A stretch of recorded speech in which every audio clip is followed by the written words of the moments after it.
Hey there, Genevieve. It's Tuesday.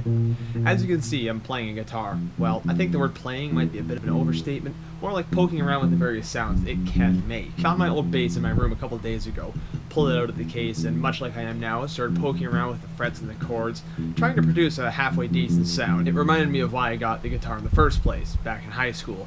A period of my life where I spent a great deal of it trying to figure out who I was and where I wanted to be. As with most teenage boys, there was the fleeting dream of being a rock star, getting onto the stage where you were buffeted by screaming fans while you poured out your sweat and soul into music that people enjoyed listening to and singing along with.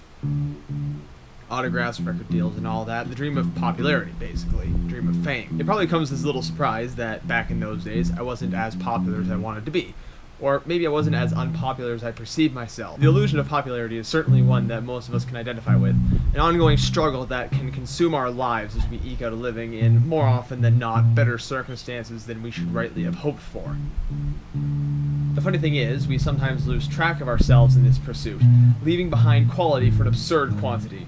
It's everywhere around us and hard not to get sucked into. YouTube measures the success of a video by number of views and subscribers. Facebook has its like and shares, and we can even feel less important when at a social function if we find ourselves not being swarmed by a dozen or so more people, all eager to hear what we have to say. It's a poisonous cycle, really. We see ourselves as less than, so we try to achieve more, chipping away at what makes us who we are in favor of what the masses want us to be, which in turn makes us feel less than we can be, and so on into perpetuity. It's hard to lose that track of thinking when it's what you're used to. I'm not going to claim to be much better at that than the next person, but as I sat there poking away at my guitar, I was reminded of who I was back in high school. Instead of pursuing fame in that small and conformed collective, I should have been more happy with being myself, and I'm slowly finding comfort in that idea now. Now I'm playing a bass guitar because it's a hobby that interests me.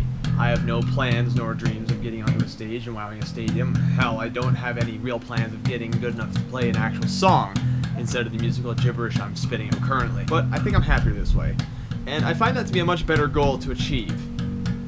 Have a good one, guys. Geek on.